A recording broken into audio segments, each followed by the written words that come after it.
falar sobre o modelo Canvas, o modelo de negócios Canvas. Nós dedicaremos 3 aulas para falar desse tema, porque esse é um quadro muito interessante de se trabalhar e é importante que você aprenda a lidar com ele do começo ao fim. Eu separei em 3 aulas, então hoje a gente vai aprofundar um pouquinho 3 partes importantes do modelo Canvas. Ele é um quadro com 9 blocos a serem trabalhados e que serve para que a gente consiga desenhar modelos de negócios eficientes e que possibilitem a inovação. Na aula de hoje, nós trabalharemos com 3 desses blocos, sendo eles a proposta de valor, o segmento de clientes e o relacionamento com clientes. O quadro Canvas é uma ferramenta simples que propõe um olhar visual para seu modelo de negócios. É muito importante que você consiga entender a diferença entre o modelo Canvas e um plano de negócios, porque o modelo, ele é um rascunho, ele te permite liberdade, ele te permite trabalhar e refazer e apagar e começar de novo para que você tenha liberdade criativa. Mais para frente a gente vai falar um pouquinho da diferença do modelo para o plano de negócios. De onde veio, professora, esse tal de Canvas? O Canvas foi criado pelo suíço Alex Osterwalder como uma dinâmica simples que facilita o entendimento do negócio. Mas, professora, por que eu tenho que fazer um modelo de negócios? Para que estruturar esse quadro antes de desenvolver realmente o meu plano de negócios? Pensem comigo, costureiros desenvolvem modelos antes de produzirem as roupas, não é verdade? Os moldes. Os arquitetos produzem modelos antes de construírem as edificações. Os empreendedores também devem construir modelos antes de criar o seu negócio, porque isso dará mais segurança para que ele erre menos. O modelo de negócios tem esse objetivo. Então, enquanto o plano é um documento mais formal, um documento longo, escrito, bem planejado, bem pensado, o modelo de negócios te dá a possibilidade de trabalhar de maneira mais livre e de movimentar aqueles 9 blocos de acordo com o que você imagina. Se você percebe, então, que a ideia que você tinha tido inicialmente não está sendo interessante, não está harmonizando com os outros blocos, você pode simplesmente apagar e começar de novo. Esse quadro ele foi criado para se trabalhar por meio de post-its, de adesivos autocolantes, sabe do que eu estou falando? Então é assim, você mantém o quadro lá e aí você cola um post-it com as respostas que você identificou para cada bloco de atuação do modelo Canvas. Com ele você tem a oportunidade de errar menos, porque você pode se movimentar e apagar e começar de novo. O modelo de negócios descreve a lógica de criação, entrega e captura de valor por parte de uma organização. Vocês vão me ouvir falar muito desse termo, valor, proposta de valor, captura de valor, criação de valor, entrega de valor. O que é esse tal valor? Esse valor não está relacionado à parte financeira, não é o dinheiro, mas é o que eu estou entregando para o meu cliente, o que eu tenho de mais especial que eu estou conseguindo levar até ele. Criação de valor é o que a empresa define como produto. Então vamos só retomar. Conforme diz Osterwalder, um modelo de negócios descreve a lógica de criação, entrega e captura de valor, não é verdade? A criação é o que a empresa define como produto, o que realmente eu estou entregando. A entrega de valor é fazer chegar ao cliente o produto ou serviço. Quais estratégias você vai utilizar para fazer isso chegar até o cliente? A captura de valor, aí sim, é receber dos clientes o dinheiro como pagamento do produto ou serviço, assim como as informações sobre o que foi entregue. É tudo isso que o modelo Canvas nos permite receber. Todas essas ferramentas. Deem uma olhadinha na imagem que vocês conseguem ver como o Canvas é estruturado. Vejam que é um quadro dividido em 9 blocos, um quadro colorido, que traz algumas imagens que nos ajudam a entender o que em cada imagem deve ser colocado. No geral, o quadro nos diz o que eu vou fazer, para quem eu vou fazer, como eu vou fazer e quanto isso significa de custo e de receita. Vocês podem ver que as cores diferenciam cada parte. Estão conferindo aí? Legal! Por onde começar a preencher o quadro, professora? Não existe uma ordem correta, não existe uma sistematização que diga comece por aqui e vá para lá. Não existe. Você tem liberdade de começar por onde você se sentir mais à vontade. Porém, a minha sugestão é que vocês comecem preenchendo pela proposta de valor, porque é a proposta de valor que nos ajuda a entender qual é realmente o DNA da nossa empresa, o que a gente está trazendo de diferencial. Então, vamos ver um pouquinho sobre a proposta de valor? Ela indica o que será oferecido aos clientes e qual o seu principal valor. Você precisa se perguntar: qual solução você oferece? Quais necessidades você ajudará a cumprir do seu cliente? Qual é o diferencial de seu produto? Ao responder essas questões norteadoras, você consegue ter uma indicação do que responder nesse bloco ao preencher. O material do Sebrae nos ajuda com alguns tipos, com algumas categorias de propostas de valor que podem caber aí nesse bloco. Acompanhem comigo. O seu produto ou o seu serviço traz como proposta de valor uma novidade? Ou seja, alguma coisa que ainda não existe? É o que a gente falou, né, de inovação? Se for isso, coloque lá em propostas de valor qual é a sua diferenciação, ou seja, uma novidade, um produto e o serviço X que ainda não existe. Ou o seu produto, o seu serviço, ele ganha em performance. O que isso significa? Significa que você está oferecendo um desempenho diferenciado como ponto importante da sua empresa. Outra coisa que também pode constar lá na proposta de valor é, por exemplo, a customização. Então, vejam bem, o meu produto ou serviço, ele é customizado, ele se adequa a necessidades específicas dos clientes.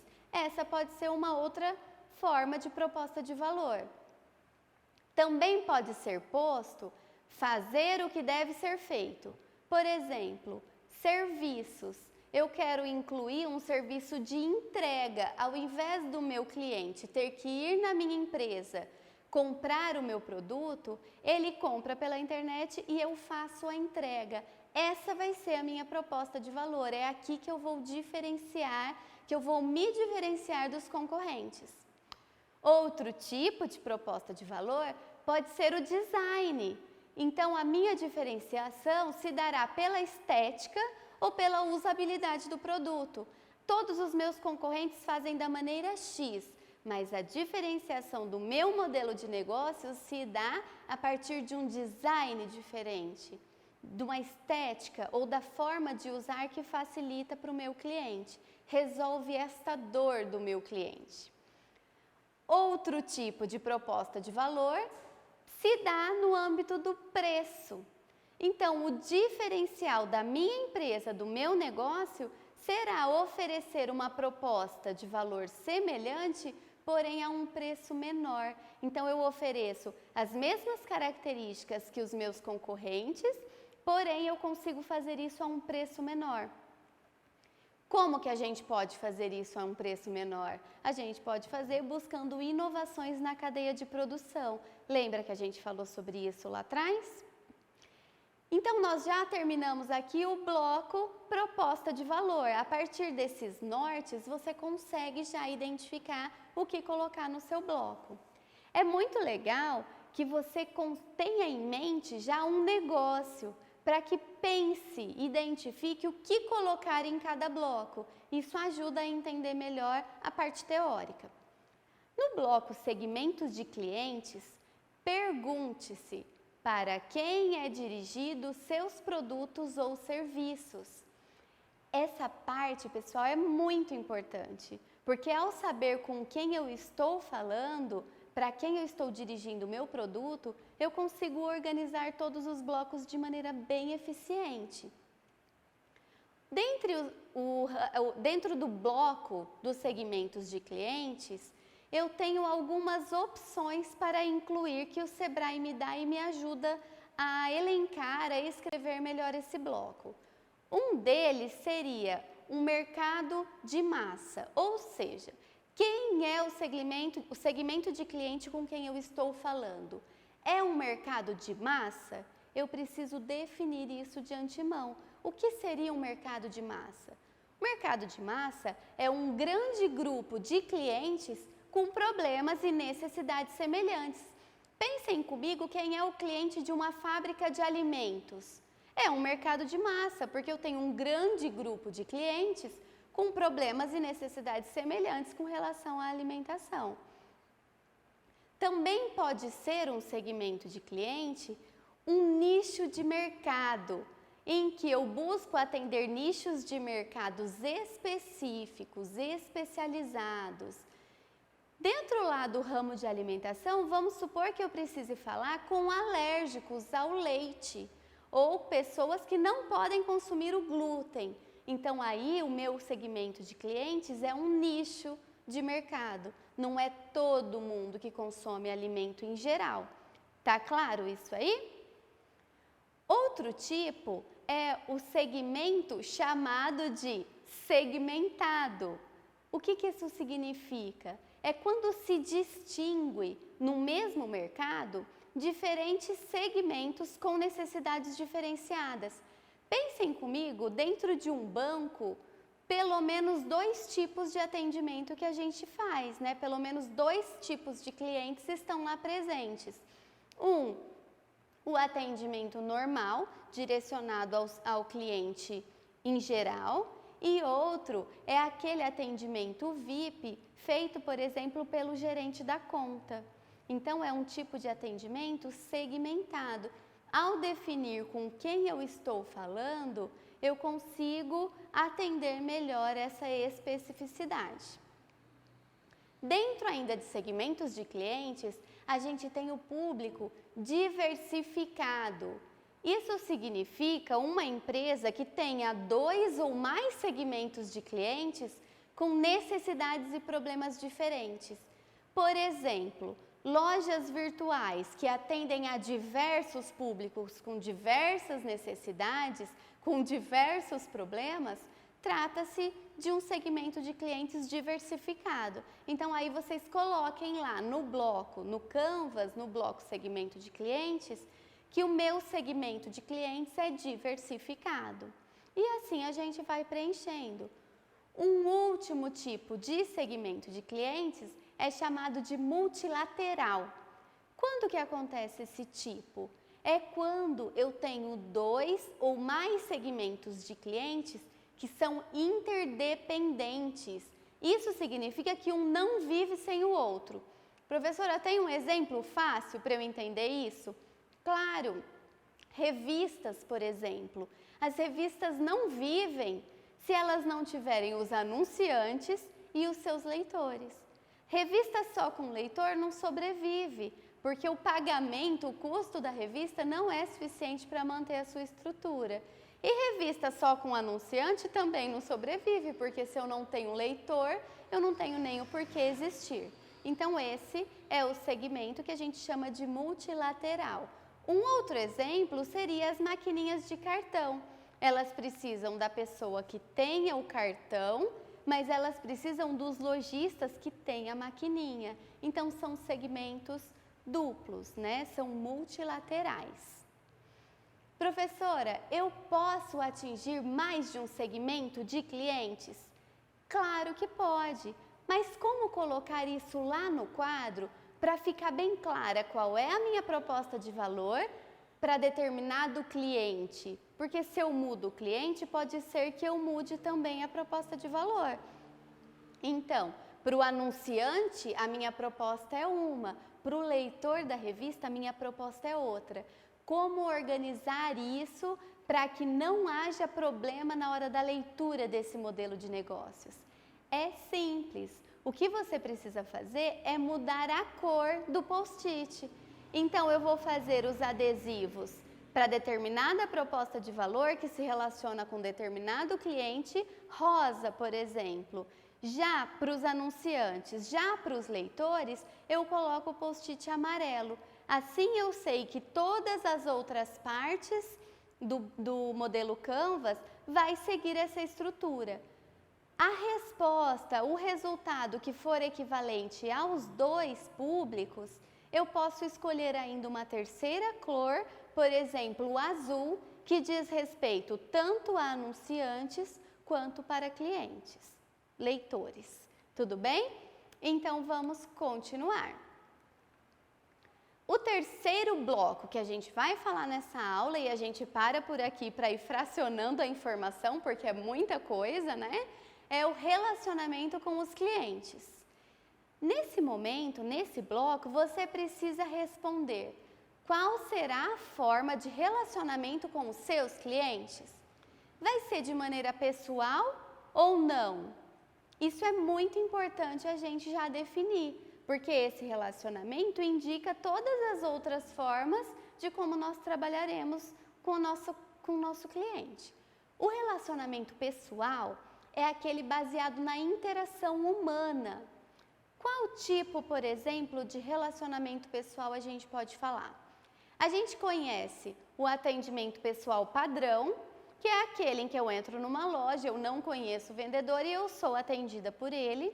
E tem o atendimento dedicado. Lembram lá do caso do gerente de banco? É um atendimento dedicado, porque o gerente, ele sabe meu nome, ele sabe a minha história, ele conhece pelo menos o mínimo da minha estrutura financeira e ele consegue me orientar de maneira dedicada. Então, o relacionamento pessoal, ele pode se dar nesses dois níveis, tanto o pessoal padrão, quanto ao atendimento dedicado. Além do relacionamento pessoal, nós temos ainda o relacionamento impessoal. Quando que isso acontece, professora? Isso acontece quando o cliente age sozinho, sem necessitar de interação humana. Será que é esse tipo de atendimento que o seu negócio vai propor? Se for, você precisa deixar isso lá bem claro. Duas formas de atendimento, de relacionamento impessoal são o autosserviço e o relacionamento automatizado.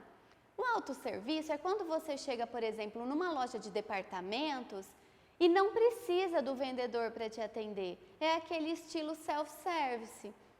Então, você pega a sua cestinha, todas as peças estão etiquetadas e você faz o seu próprio atendimento. Por isso, ele é chamado de impessoal. O relacionamento automatizado é uma outra proposta. Por exemplo, ele exige um pouquinho mais de tecnologia, né? Então, o automatizado pode ser, por exemplo, caixas eletrônicos dos bancos, que eles reconhecem pelo seu cartão quem é você, te parabenizam pelo seu aniversário, perguntam se você quer uma nova linha de crédito e aí por diante. Então, esse serviço é o chamado automatizado. Há ainda uma terceira forma, que é com a participação do cliente, que é quando o cliente ele atua junto com a empresa no seu relacionamento com os produtos e com os serviços. Uma das formas de atendimento com a participação do cliente é a cocriação, ou seja, uma participação conjunta, em que o cliente participa na construção de produtos, por exemplo, um veículo de comunicação que conta com um espaço colaborativo. Então eu quero montar um jornal e nesse jornal vai ter uma página dedicada à colaboração dos meus leitores. Isso se chama de cocriação. Um outro exemplo de atendimento de clientes, né, com a participação do cliente é a comunidade. Esse relacionamento se dá quando os clientes se unem, se agrupam para buscar soluções conjuntas. Por exemplo, quando se cria um fórum de clientes para testar softwares. E aí eles vão dizendo o que está dando certo, o que não está. Isso é uma forma de participação em comunidade. E é também uma forma de se relacionar com o seu cliente. Preencha cada parte deste quadro com cuidado e dedicação, pensando em todas as possibilidades de inovação em cada situação. Nós continuamos na próxima aula.